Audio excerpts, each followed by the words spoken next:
Welcome back to His and Hers Movie Podcast. This is episode number 55, where we will be covering the long-awaited release of Saint Maud, the psychological thriller that was supposed to come out in 2020 all year long and just never did, and then was supposed to come out early this year and never did, and finally it's out.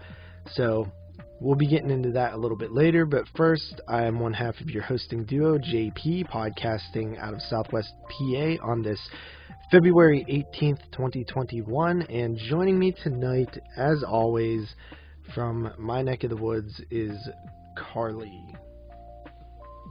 Hi, it's me. Yo.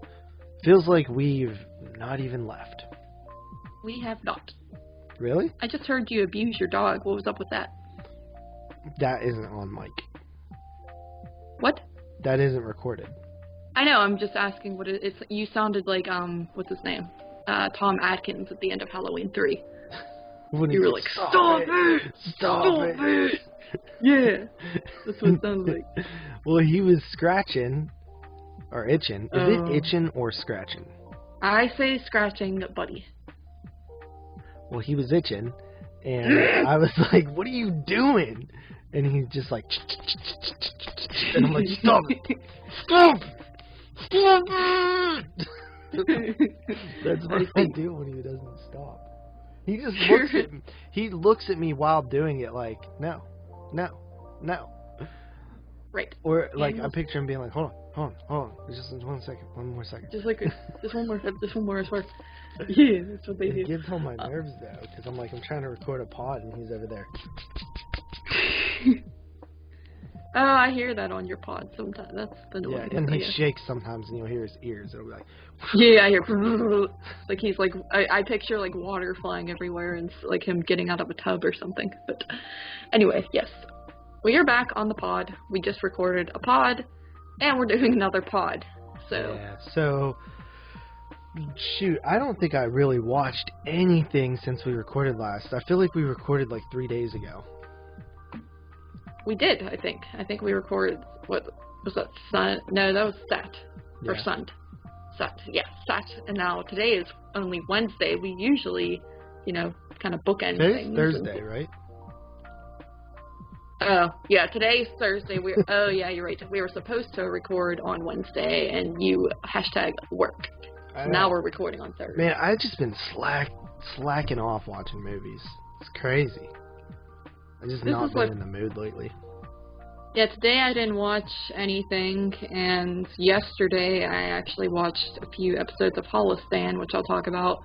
But I think I've watched 2 movies since we last recorded, one of which is for another podcast, and yeah, besides that, I watched the movie for this podcast, so it's gonna be a quickie with the what we watched, but that is okay. Sometimes that is okay. But anyway, how are you doing, buddy? Yeah, what the hell just happened? I'm doing alright, not too bad. Yes. I am doing alright as well, even though you did not ask. I shall tell everybody that I am alright too. Just been working. Today I got paid to clean out desks and take staples out of papers, and that is what I did all day. So the job is going pretty well, I must say. And yeah, second week, so far so good. And it's pretty slow because of the winter and people keep canceling, I guess, their visitations and whatnot. But it's going.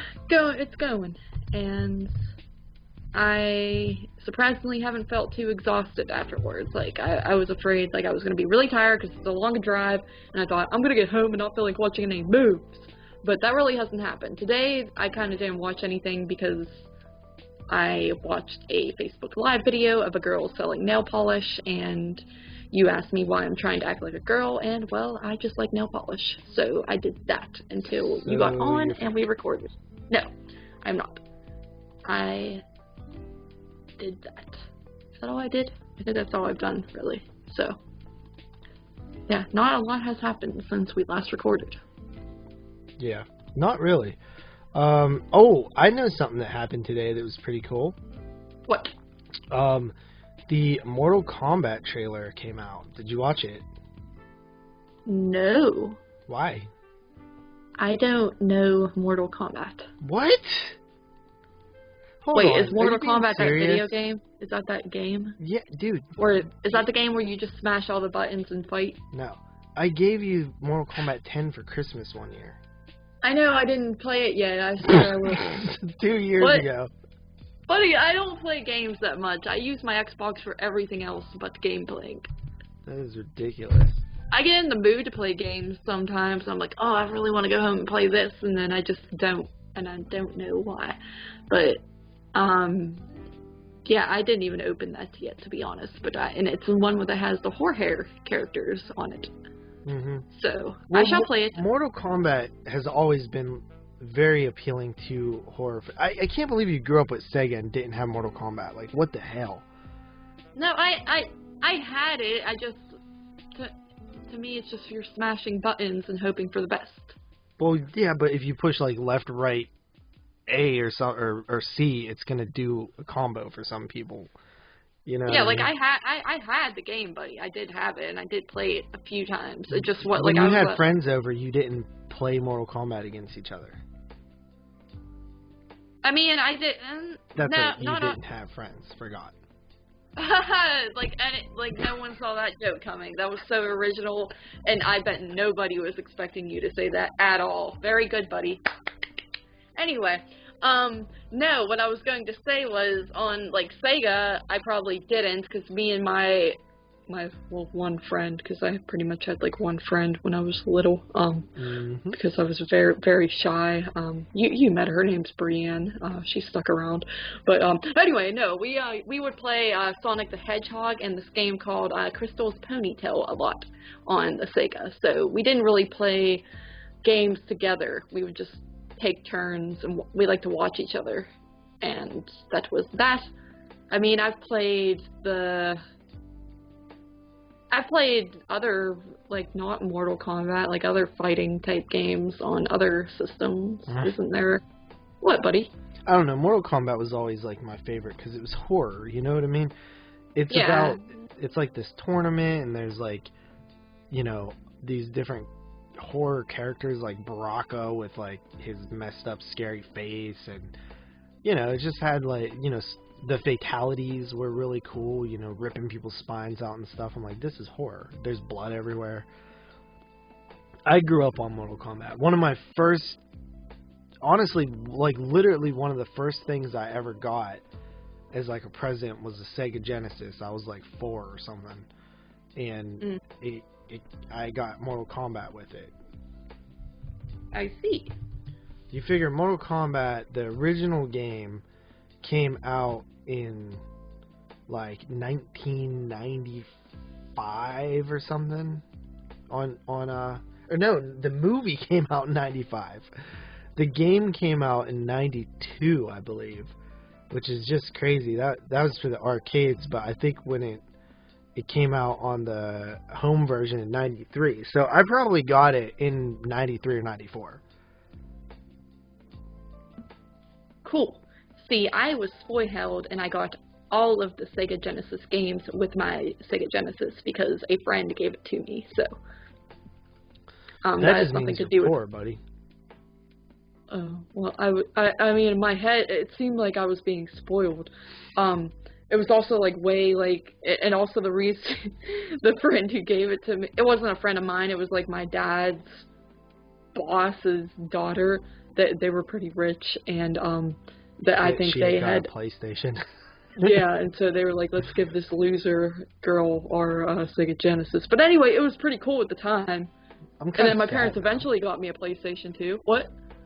Oh, PlayStation 2 was out. Yeah. Yeah, I guess you would. I don't know. When were you born? 97? Yeah, it's probably. See, okay, yeah. You kind of. Honestly, it's surprising you even played Sega because it was probably after your. Yeah, that's what I'm.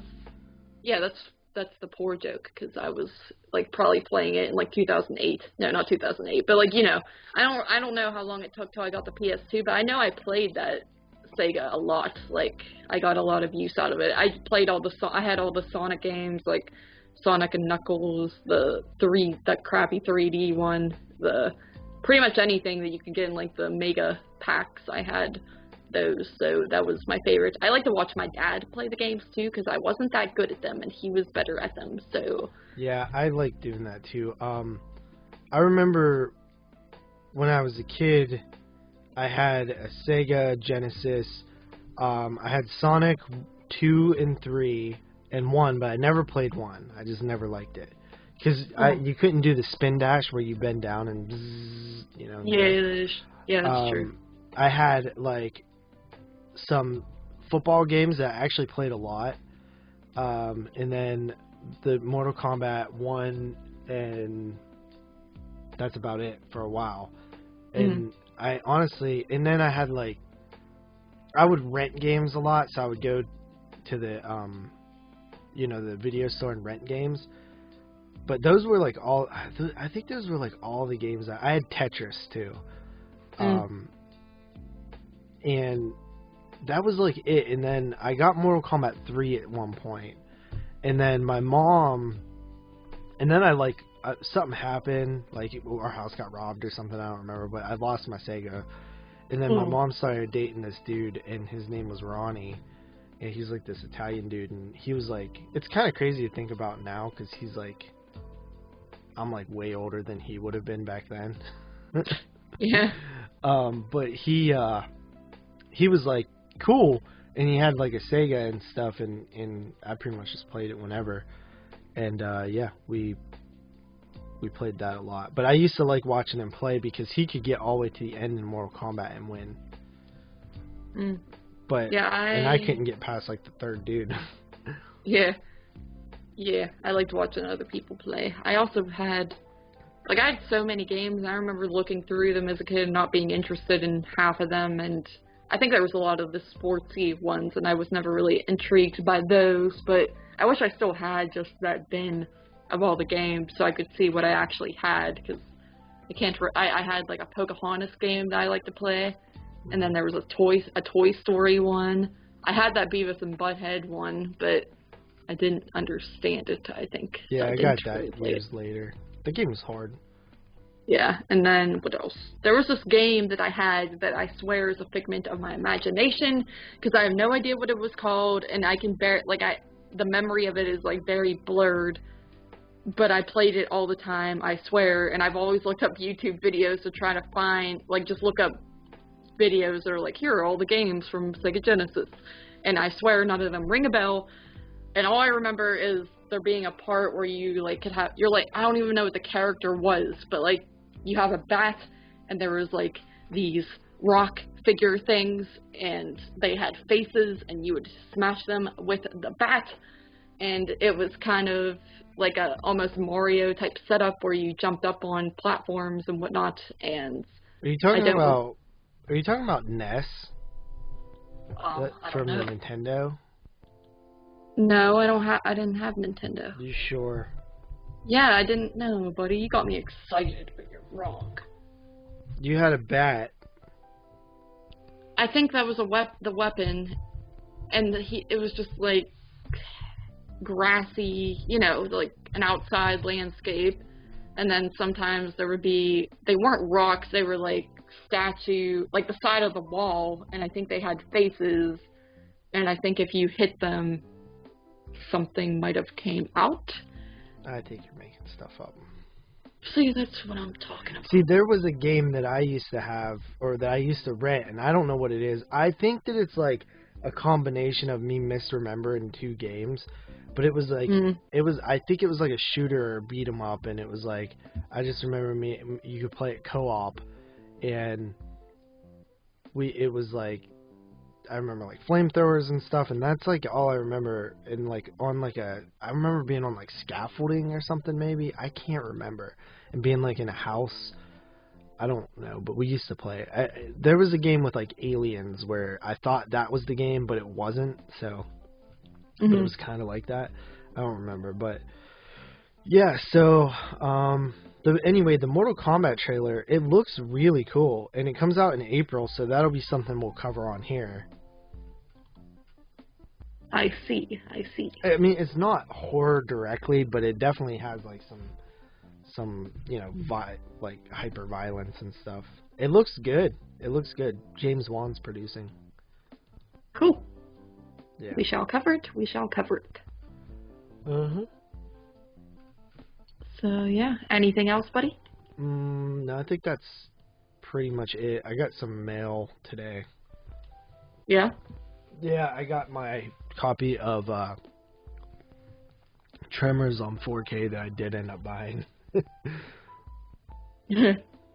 Crazy. Yeah. Don't you have you ordered a lot of things or Yeah, something? yeah. I got most of them in. The only thing I haven't got in was my Scream Factory order. Oh yeah. Which is like That is $70. exciting. Yeah. Or no, it was $100 I think. Yes. $100. Jeez. Sometimes you buy a lot of moves, buddy, and you don't really deserve them because you don't watch them. Yes, I do. But, buddy. All right. Well, I've been keeping track this year, so like, hold on. I've been keeping track because remember last year I was like, I want to try to watch more than I buy. Yes. And it obviously didn't happen. Right. Yeah. Well, this year, so I've been keeping track, and so far I've watched 30 moves in the collection. Wow. Now, it really did help because I went through all the Paranormal Activities and all the wrong turns. Yeah. So 30 moves already, which last time I wanted to watch 150, and I ended up at like 160 or something. Mm. And that was a 12-month period. I'm at 30 in a month and 18 days. Yeah, that's pretty good. Yeah, but the only problem is What? I've purchased Buddy. 43 so far. Buddy. Yeah, so and that's not counting the ones I got in today, so it's more like 46.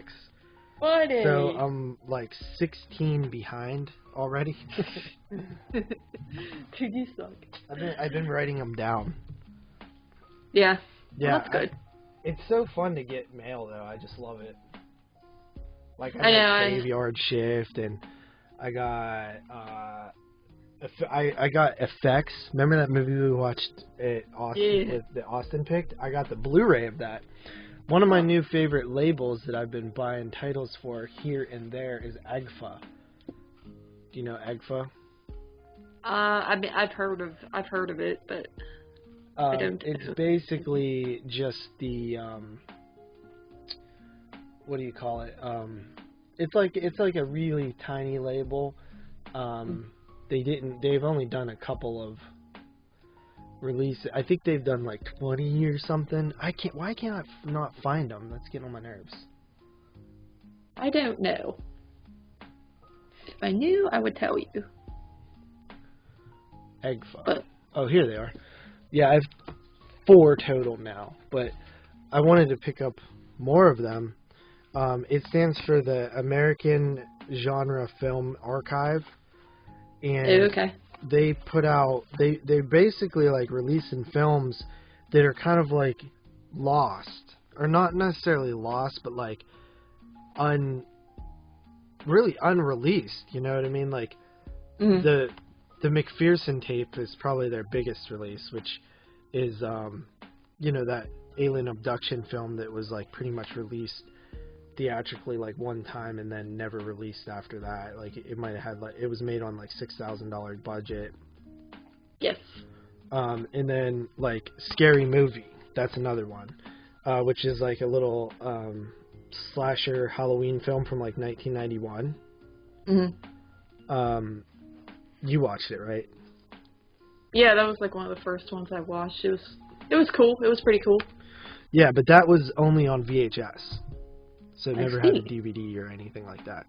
So you have like those 2 movies, and then they also have a like they released some like other weird stuff too. Like they released Bat Pussy, which is a porn essentially. Right. So like it's like a Batman spoof. So they released some stuff that like isn't like horror necessarily. And then they released like a what do you call that, where you're like trying to persuade people that things is bad?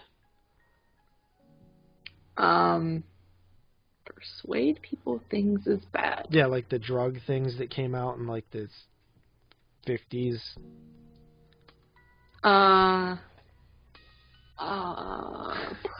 Propaganda. Propaganda, yeah, good job. You actually found the word I was looking for, yeah. Yay, I did. Yeah, like those propaganda PSA things that came out, like Reefer Madness and stuff. I think they released a disc with like a bunch of those on it. And then they've done, they released just regular movies too, but they've released some fun stuff. Like that Effects movie, right? Mhm. You know Effects? Yeah, that's cool. That's a cool. Yeah. So that was like to own that. From 1980, and it was originally considered like lost or something like that until it came out in 2005 on DVD. I see. And that's then, pretty cool. And then Eggfla, it like released it with a new like 4K transfer from the original print there in. Damn, did that come out in when did that come out? 2017? There's no way. It might have. Yeah. Time flies when you're having fun, buddy. Yeah.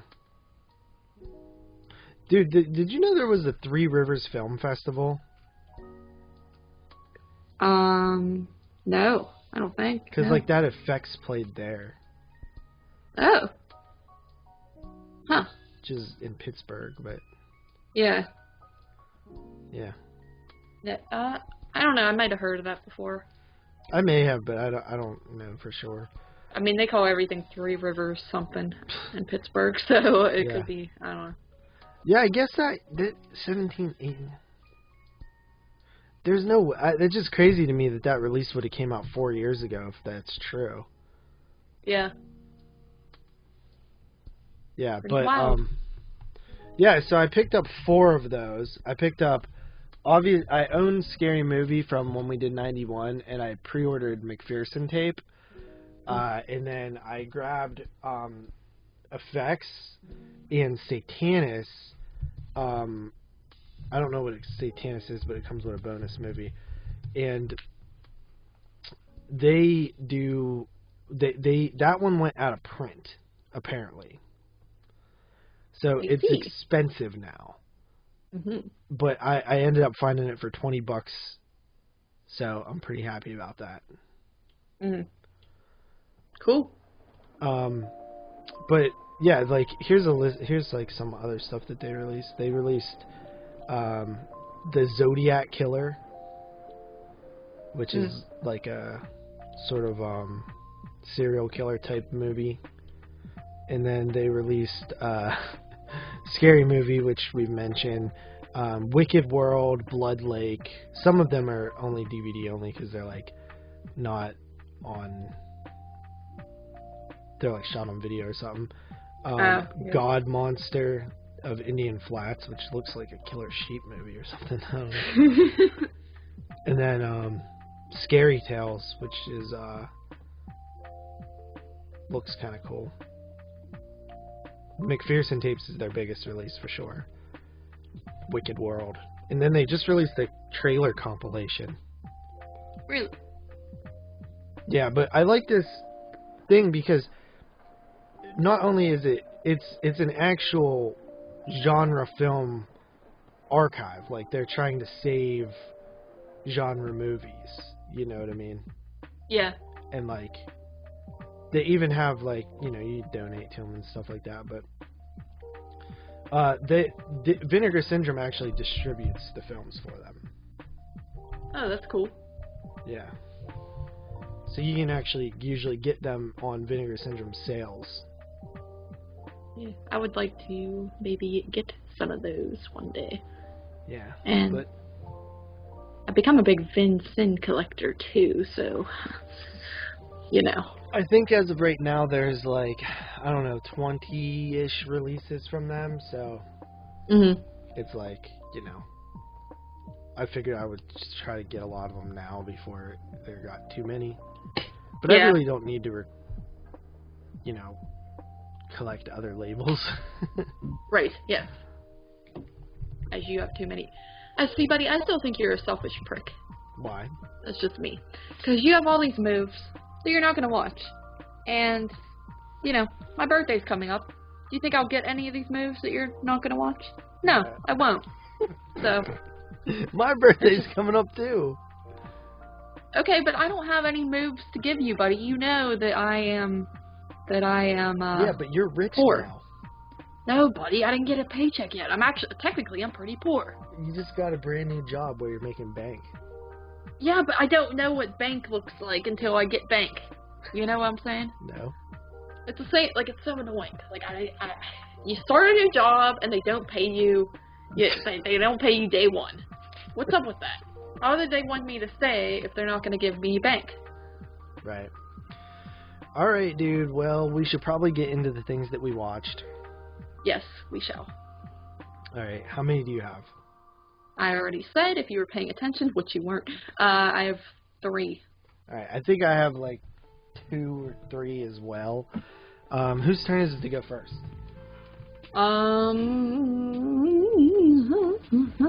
I think it is yours. It is your turn, yes.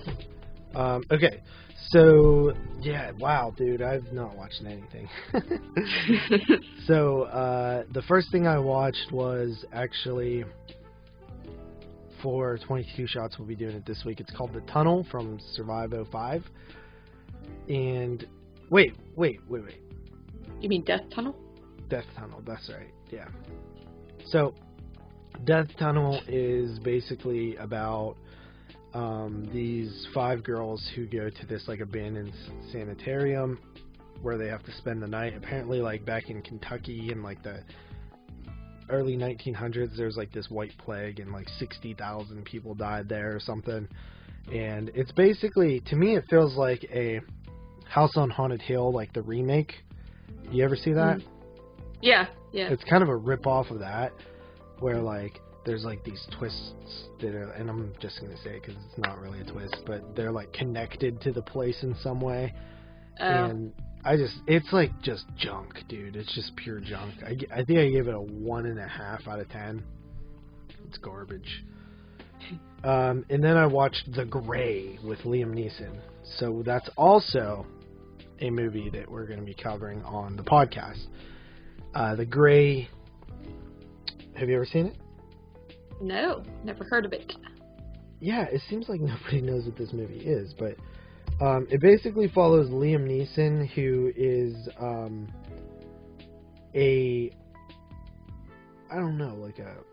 he works for like the oil field or something. I forget what he does. He's like, it's like oil drivers or something. And he's like in Alaska or Canada or something.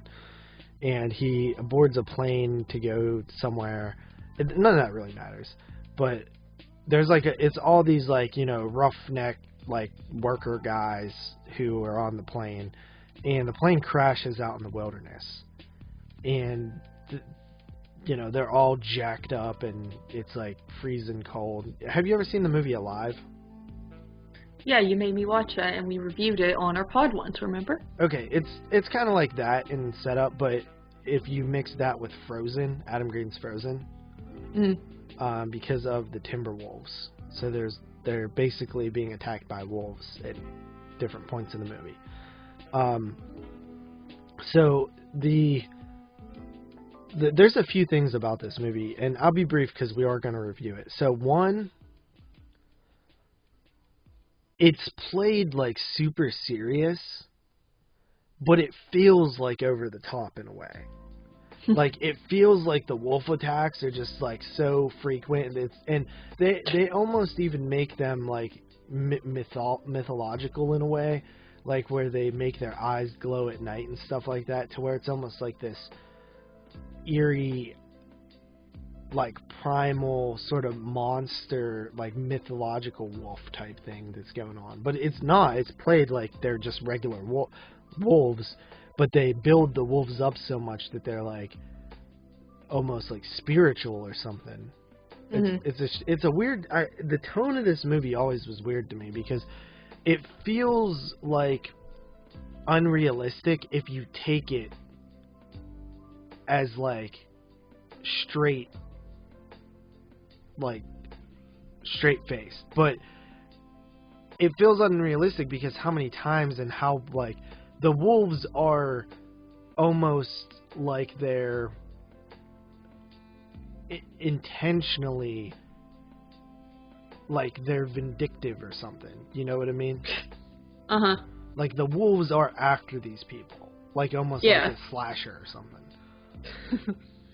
So it feels unrealistic in a way, like you just don't feel like real animals would act that way. But at the same time, everything is like done so serious, and it's got like Liam Neeson, and all the acting is like really good, and everything's polished, that it's like a real movie. It's not like, it doesn't feel like an exploitation film or something. It's a very interesting like tone to the movie that I can't really describe. But I've always liked it. I've seen it one other time. It's shot really good, and honestly, like the opening with the plane crash and everything, and like there's an amazing scene with Liam Neeson and somebody who's injured in the plane that just like sends chills up my spine and almost makes me like cry. It's so good. But yeah, it's a really good movie. It's just I don't ever know how to like fully take the film in a way. I know that there's supposed to be some like real spiritual like spirituals and like God stuff with it, so there's that aspect of it, but I like the movie. I think it's pretty good. So that is The Gray. I have it on Blu-ray. Interesting. You've seen this movie before? Yeah, back when it came out in 2011. I picked up the Blu-ray, or actually my Pat picked up the DVD. I watched it on DVD, and then I picked this Blu-ray up from L&D Video in Brownsville. Cool. For like $3. Pretty nifty, buddy. Alright, your turn. Alright. Alright, so first how many up, do you have? Jeez. Dude, like, come on, buddy. You think that translates well to the audience? What? Your overused jokes. That is not an overused joke. I said it like twice. Buddy, if we went back, I think you said it on every app. But it makes me laugh. I know, buddy. I was gonna snore while you were doing your 2 just now, but it was a missed opportunity. I should have did it. I'll do it next time. But it would have been funny because you had only 2. Anyway. Okay, so first up, I watched Son of a Dracula from 1943. As per, you got me this box set like 3 years ago, and I still have not watched all the movies in it. So, and Son of Dracula is about the son of Dracula, who is posed as this character known as Count Alucard. Alucard. Alucard. Yeah. Yeah. You know what that is? Yeah, buddy, I know what that is. What is it? I was about to... It's Dracula backwards, which they announced in the movie, too, because they thought... Wait, what is this movie? Son of Dracula! Son of Dracula. Is that a Hammer film? No, dumbass, it's in that box set that you got me, the Universal set. Did you get me a Hammer set? I hope not, because I don't want that. No, it's a Universal film, Son of Dracula, and, what's his name? Lon Chaney Jr. plays, Count Alucard, aka the son of Dracula, in this, and Dracula essentially comes to this area, and there's this girl who is supposed to marry her boyfriend, obviously, but Dracula comes along, and she gets in her head. She's like, kind of knows of his pow hairs and wants to be immortal, so she marries him, and her, to-be husband's all like, what the heck? Oh. And, it turns out, she had this scheme. She wanted to be immortal, and she wanted to make her husband immortal, and all that stuff. I thought it was pretty good. It was cool. It was a short one. I mean, all these movies are kind of short. I think it was like an hour and 17 minutes or something like that. But it was pretty good. You know, the atmosphere, I feel, wasn't as prevalent as it is in some of these other movies. It was more focused on story than building atmosphere, and the characters were all cool. I thought Lon Chaney Jr. did good as the Dracula, even though I do think, you know, Bela Lugosi is the one and only Dracula. But this is the son of Dracula. It is not the Dracula. And it was not too bad. Not too bad of a move at all. And I've been wanting to watch... I actually have been wanting to watch the movies in this box set that I hadn't gotten to. I'm not just doing it to finish the box set, because I've been curious about these. All the Frankensteins are good. Yeah. Yeah, I think all the Frankensteins are good. The Draculas are okay. The mummies are painful. Yeah, that's the ones. That's kind of like what that kind of like made me not want to finish it, because I've only seen the first Mummy and I didn't really like it. So I know I probably won't like the other ones, but I've seen like several of the. I've seen several of all of them. Like I've seen Bride of Frankenstein, House of Frankenstein, House of Dracula. Oh wait, I don't think I saw House of Dracula, but I saw like Dracula's daughter and all that. So I'm almost done, honestly. But yeah, so I watched that and I gave that like a 7 out of 10, I believe. And then after that, I don't even want to talk about this one because I'm going to be doing it on Exploding Dicks, Exploding Heads, that is. And that is Annabelle Comes Home from 2019. We saw it in the theater when it came out, and it's a good move. I'll just say that. And I'll give more thoughts on it on Exploding Heads. So, and then after that, I just watched a little bit of Holliston Season 2, not the entire season. Last night, I just didn't really feel like watching and paying attention to a movie, so I put this on, and yeah, I think I watched 4 episodes. The first episode's like a Christmas special, which I didn't, like I tried to watch this season several months ago, maybe even a year ago, and the first episode I wasn't a big fan of, so I was like, oh, I don't know about this. But I kept watching, and I think it's the second episode is the one with Kane Hodder and Danielle Harris. That one's really funny.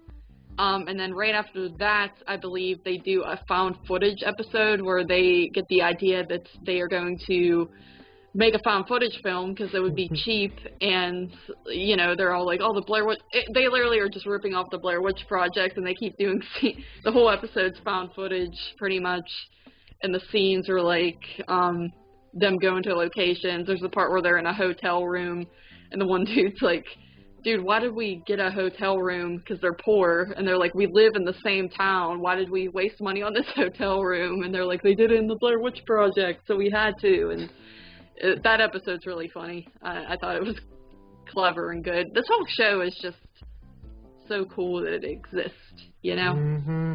Yep. I mean, it's a horror show that wouldn't be funny to any... Like the part with Danielle Harris, she's in the bed with him, dressed like she is in Halloween 4 or 5 and 4.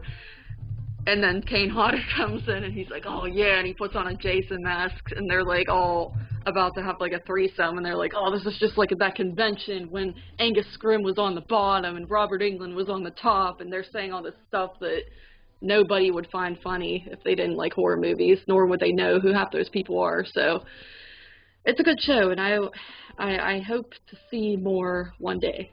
So I mean, I think we probably just assumed that it's over, right?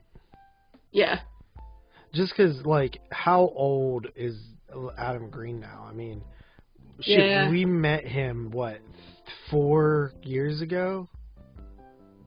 Yeah, I think so. It was like 3 or 4 years ago, and he would looked old in person there. Now, granted, the makeup that they use in the show is, like, really good, you know what I mean? But yeah, he's 45.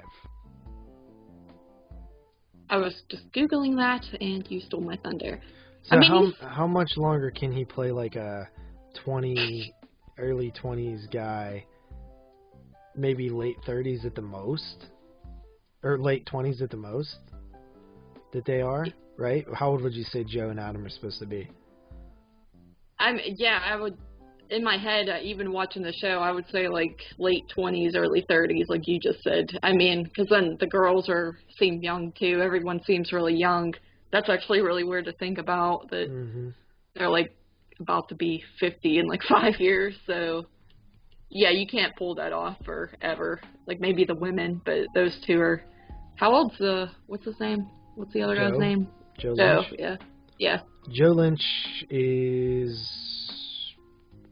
I don't even know. Doesn't say on IMDb. You are correct. I don't think I've ever seen that before. Huh. Why does it say... Weird. Why does it say born... Why does it say 71 years old? This is wrong. Yeah, that is weird. That's weird. I saw that happen. That happened with another actor. 71 years old? What the hell? Yeah, I don't wonder... And then I clicked on Wikipedia and there was nothing. Huh. I don't know. I feel like he's younger, but maybe not. I don't know. But... yeah, it's sad because the show is like one of a kind. I consider it's like a Big Bang Theory of horror, in my opinion. So, but whatever. And that's all I watched though. Yeah, I actually did start watching something else today, but I fell asleep. I woke up like earlier in the morning and I was like, didn't feel like watching something that I had to pay attention to a bunch because I knew I was gonna fall back asleep. So I watched Bad Reputation from 2005. Did you watch that yet? Yeah, that was one of the first ones I watched, actually. Yeah, it was on Tubi. Not the best quality on there, but it's probably just the, you know. It's a low budget film, definitely. Yeah. And I started watching it and oh my god, dude. I started watching it and I was like, I literally cannot believe that this is on screen. Like, the dialogue is so bad. I see. Well, I didn't think it was that bad. Why does it say 2007? What? I wasted my time watching this move, so help me God. But, yeah, like, oh, dude. The mom, like, okay, obviously it's like doing some Carrie stuff, you know. Yeah, that's the vibe I got. Yes. So, the mom, like, or the dude at the beginning when he's like walking up to her and stuff, and he's like, hey, you know, like, you're like the chick from a Freddie Prinze Jr. movie where like, you know, the ugly duckling turned into like the hot chick, but obviously she was hot from the beginning, like. It just is. It comes off as like so unrealistic dialogue, man. All right, buddy. Well, maybe I don't know. Maybe a low budget movie from '05 is just better than okay. One from '72. He says like you should come to this party, and she says like why or something like that, and I'm just like, to have fun. Like, why does anybody invite anybody to a party? Buddy, because she's a loser, of course she's going to ask why. I know, but I'm saying, you just want him to tell you that you're cool. Like, it's cringy. I guess, buddy. I think, I don't know, buddy. I don't know. And then she goes and talks to the mom. You didn't even watch this whole move. I know, I just watched, like, the first 20 minutes. And she goes to the mom, and the mom's, like, overacting as hell. Like, saying that she looks like a common slut and stuff like that, and I'm like, this is like, you don't even seem like the type of woman who would act like that. Oh, buddy, don't come at me, okay? I don't remember it that well. Like, Carrie's mom was like super religious, so of course she's gonna feel that way. But this woman's like a nurse or something. You know what I mean? I'm like, why are you treating your daughter like this? It's weird. Well, buddy, listen. You don't have to be white trash or religious to treat your child bad. Well, it just didn't feel natural. It just felt forced as hell. Well, buddy, and that's life. Real life is not how it is in the movies. What? Well, I'm saying, like, it's more realistic to have, I mean, the mom, I remember getting, like, the mom's kind of, like, stuck up and, like... Yeah, I'm pretty sure she, like, I woke up in the middle of the movie, and I think she gets raped or something, and then the mom is like, that's what you get for being a slut, and I'm like, what? Well, the mom doesn't think it's just, everyone thinks she, like, she just thinks she was a whore. I know, but why would the mom think that when, like, the girl clearly has been, like, shy and awkward for, like, years? I don't know, dude. It's but, like, bad. It's bad. No, it's not that. The only part... This better not be on your top 10 or else I'm defriending you. Friend? No, buddy, it's not... No, I'm saying, like, I didn't think it was that bad. Like, I acknowledge it was very low budget and felt very low budget, but I just kind of liked it. Maybe, I don't know. So it's on your top 10? No, I just said no! And then, I will say the party scene is real cringe, because they're all just dancing to this really horrible music, and it just seems like the worst high school party ever. But I don't remember it that well, buddy. It was one of the first ones I watched, and I was like, okay, whatever, it's fine. It wasn't the worst thing I've ever seen in my life. I guess I don't know, buddy. I think you're. I just was cringing at the girl. She just, it's like bad acting and like just unbelievable. Like it reminds me of like what you would come up with a script if you were trying to make this movie, like a Carrie /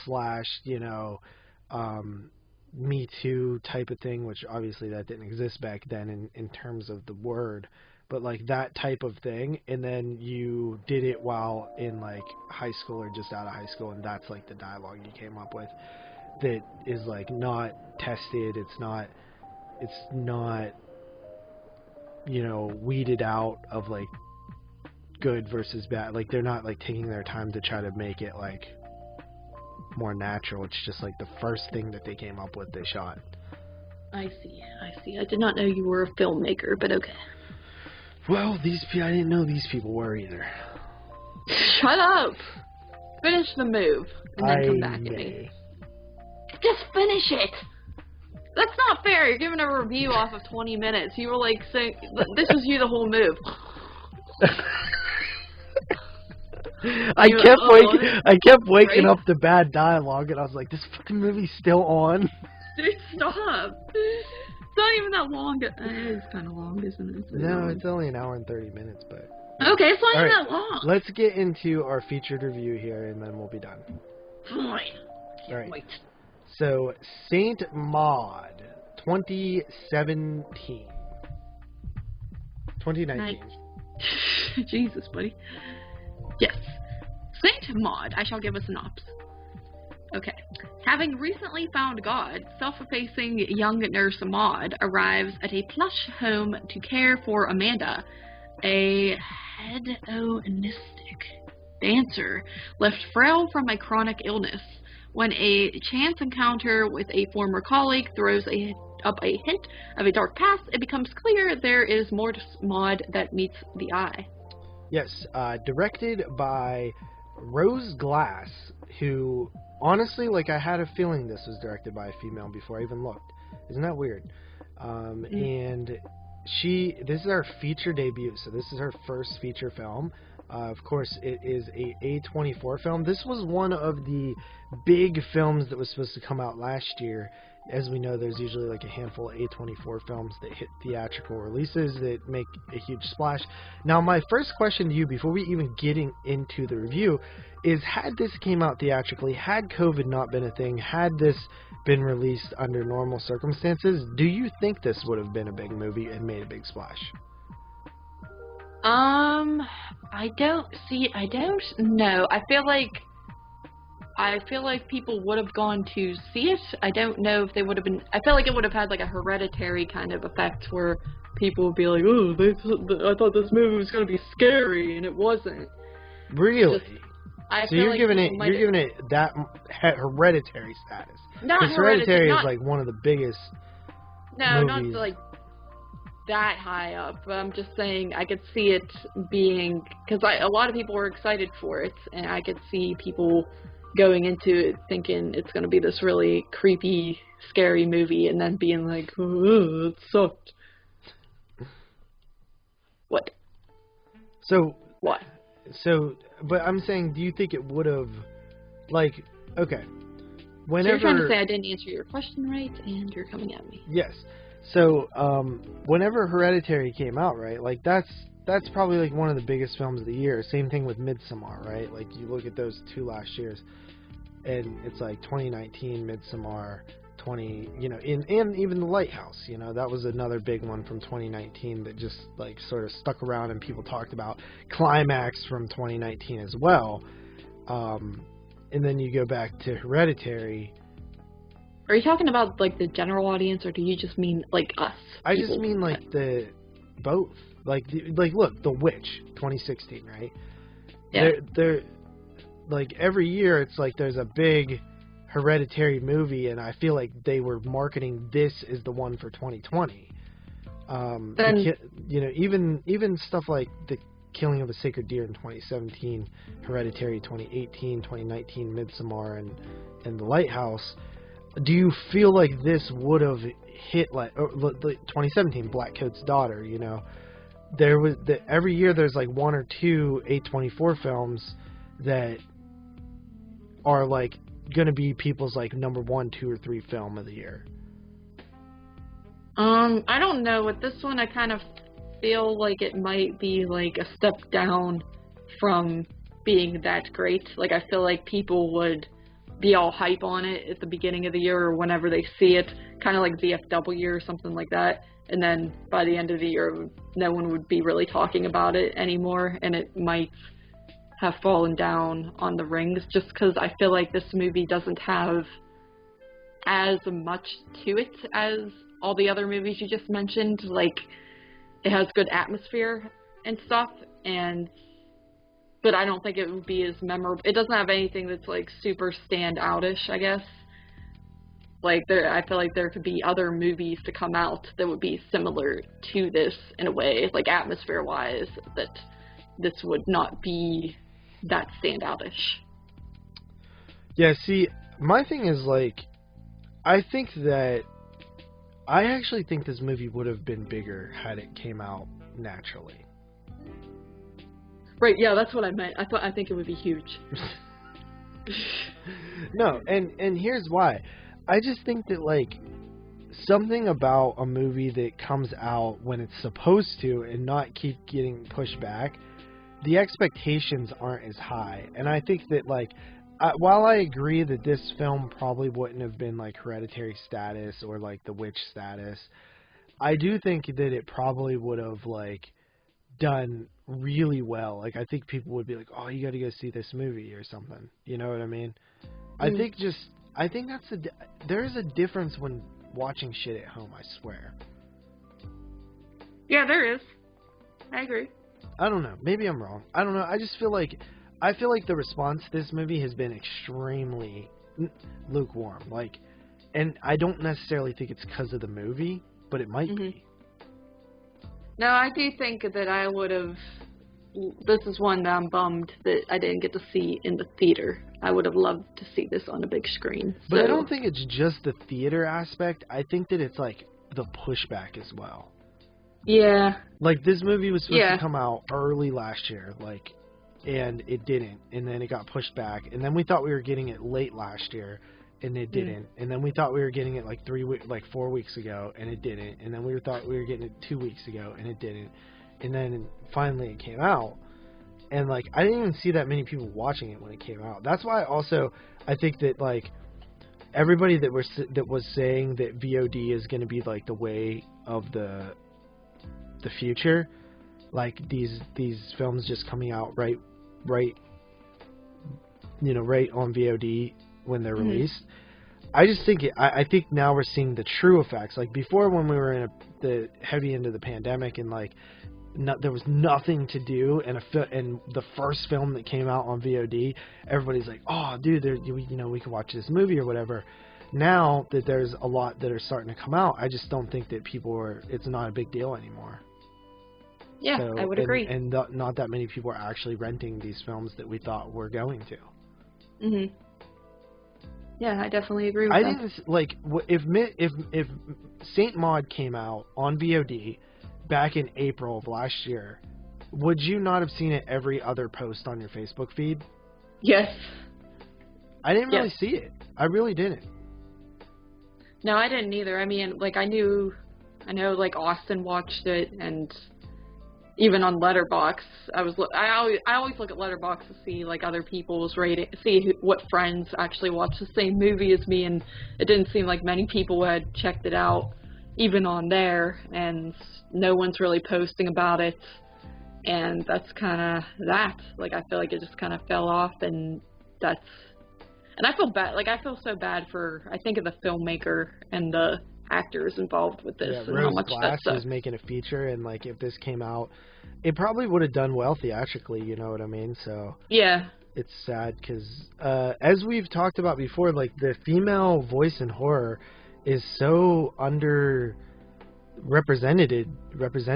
When I was doing my top 50 favorite directors, I tried to force a female on there at, like, the 49 or 50 spot.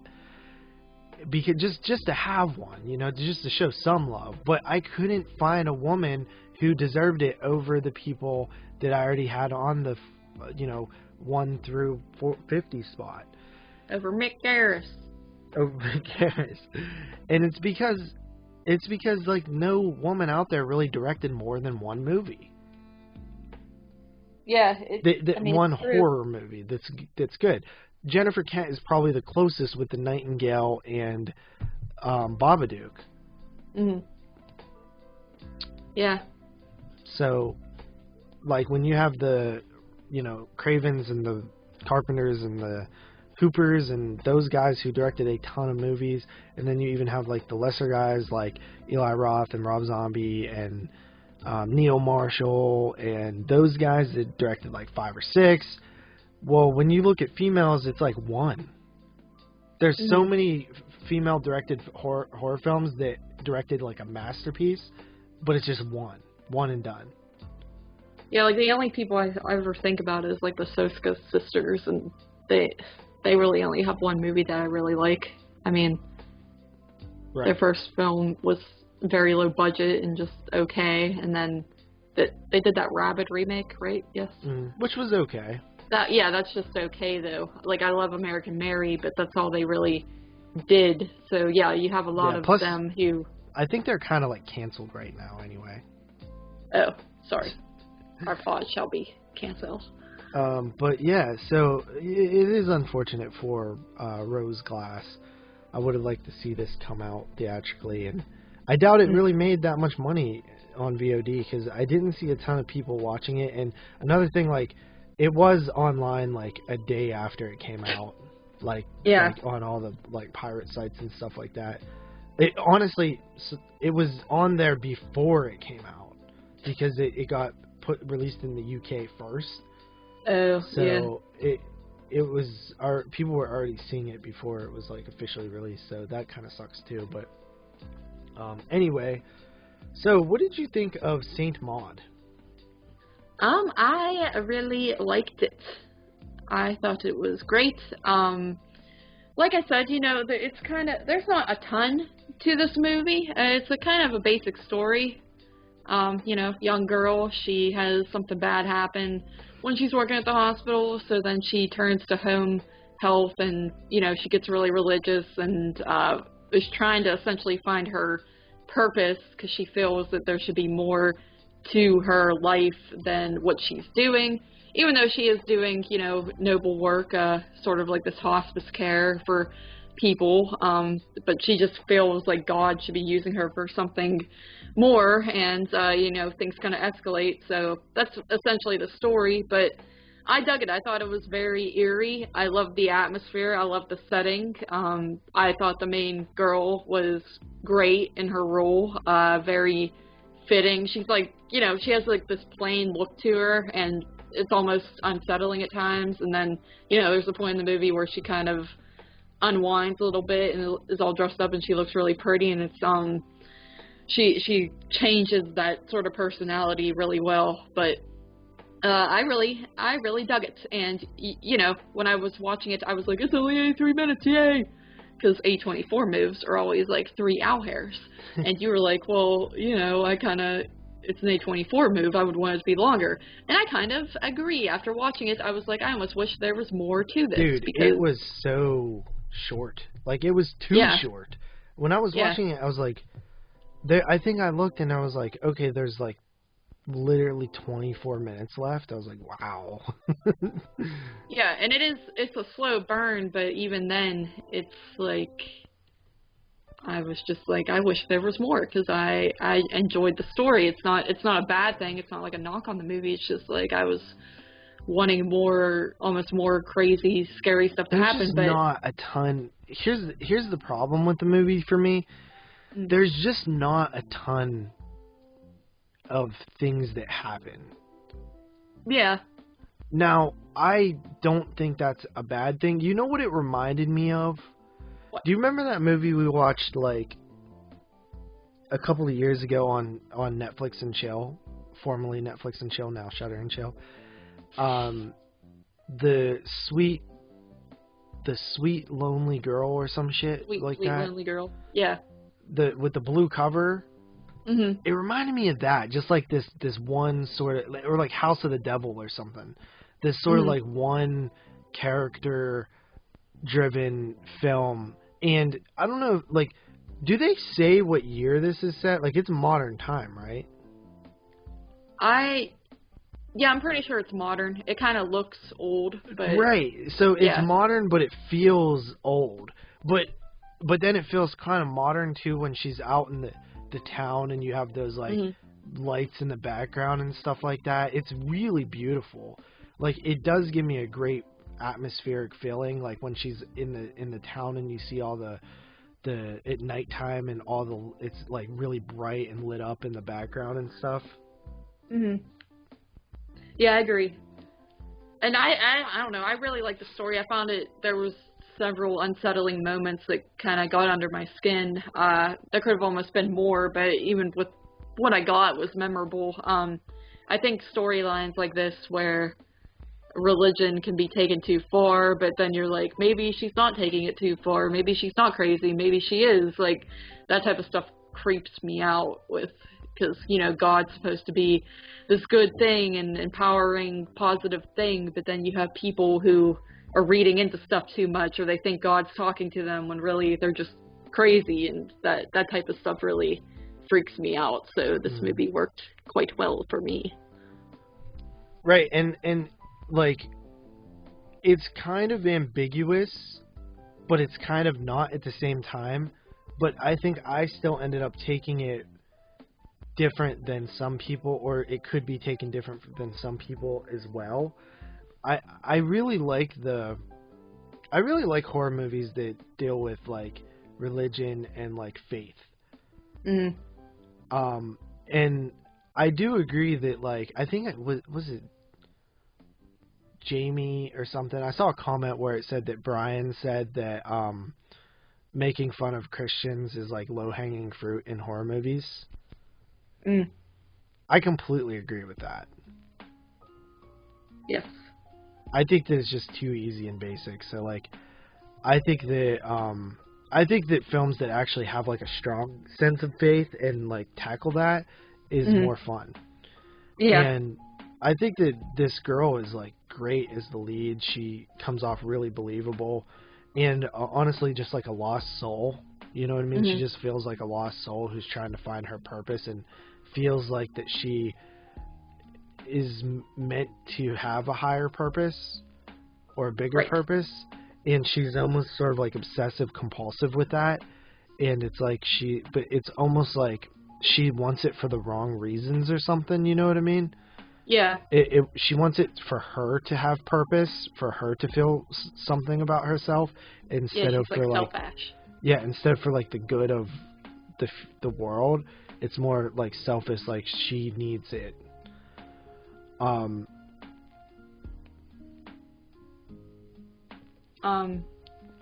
the whole look of everything, like even her apartment and like everything looks like older. Yeah, her apartment's like real. I really like the apartment because it's like really shitty too. It's just then her friend shows up and she's like, oh, how nice this is. And I'm like, no, it's not. But I think they had cell phones and stuff in the movie. That's why I think it is a modern time. But I just like that.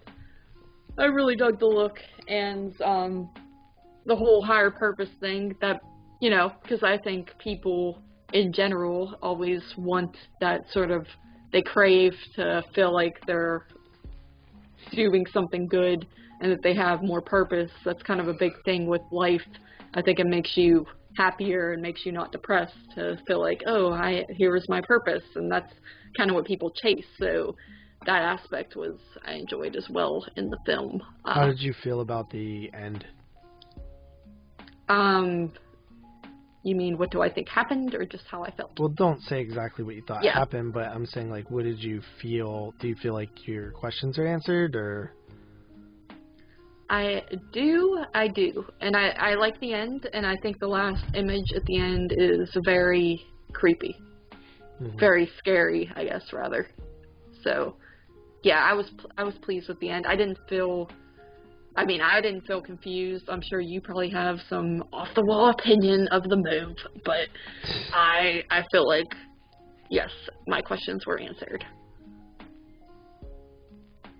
So. I just think that, like, you know, I don't know, I think that people will say this is boring, like some people, but, I don't know. I think it's pretty good, personally. Yeah, I was into it the whole time, even though there are times where it feels like nothing's really happening, and you kind of feel. I think the main girl just really sells it to where you're enthralled with her character. She just seems like she would be like that in real life. She's just very good of an actress, and that's what really sells it, is how good her performance is. And if you have a good main character, I don't care how slow your movie is or what's even going on. Like, if I like them, I shall like the film, and that's really worked for me in this particular move. So I do recommend it. All right, so go ahead and do you want to get into ratings or Letterboxd reviews? I guess I'll read a Letterboxd review or two. All right, so Horror Muse gave this movie, well, he didn't give it a star rating, but he says 9.5 out of 10. And he says, I swear I had been itching to see this movie for months. Then totally forgot about it. Walked into the house yesterday to find a package. Boom. The beautiful Zazie exclusive steelbook waiting for me. Yes. I literally dropped everything and threw it into the player. Okay, calm down, dude. And boy, did it ever live up to the hype. This type of film is right up my misery street. Yes. I've come to realize my favorite type of horror these days is the miserable type. Sign of the time, I suppose, LOL. But anything with religious undertones, themes of characters struggling with their mental health, whether something is real or a figment of one's imagination, has always hit a nerve with me, and this one hits every nerve. It has a very 70s feel with its religious themes and dull palette. Correct.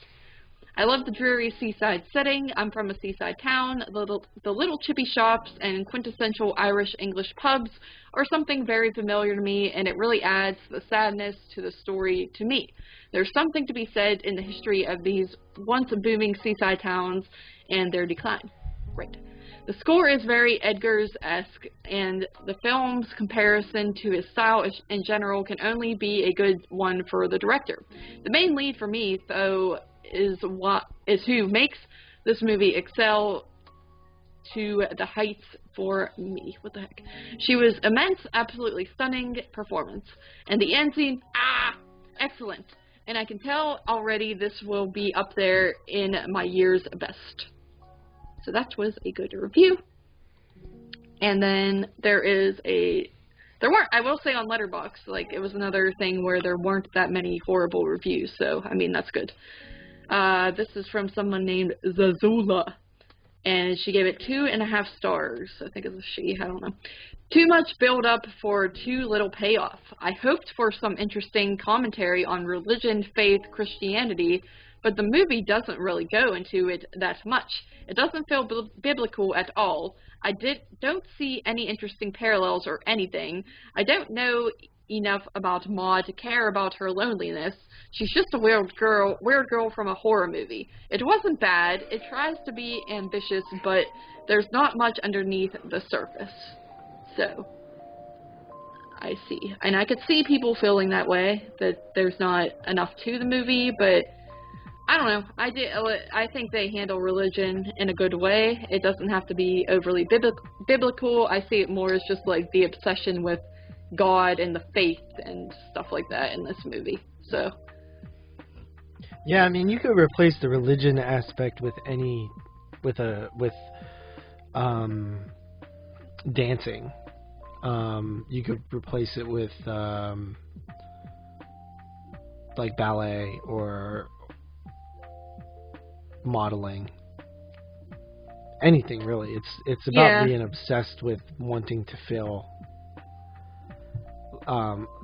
important. Right. Yes. Exactly. But I like that it's religious. Mhm. I agree. So yeah, go ahead and rate it.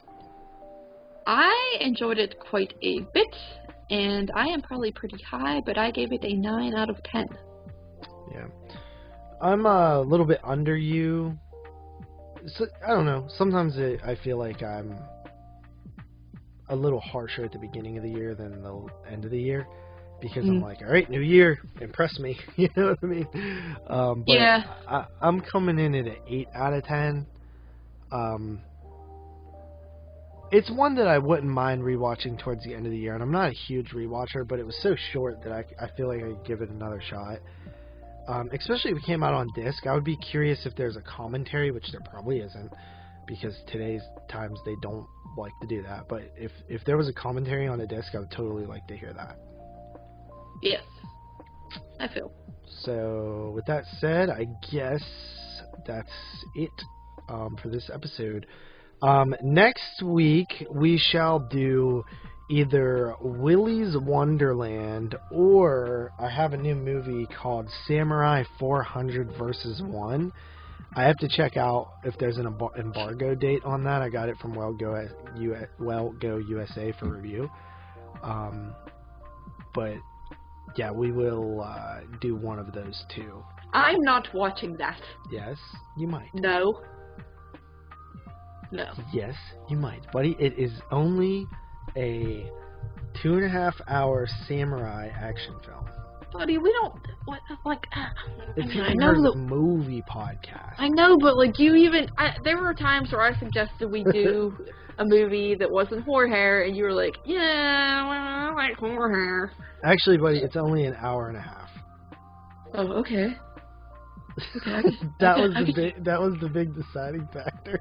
Yeah, because I mean, an hour and a half of a move that I'm gonna hate is better than 2 hours and a half of a move I'm gonna hate. Yes.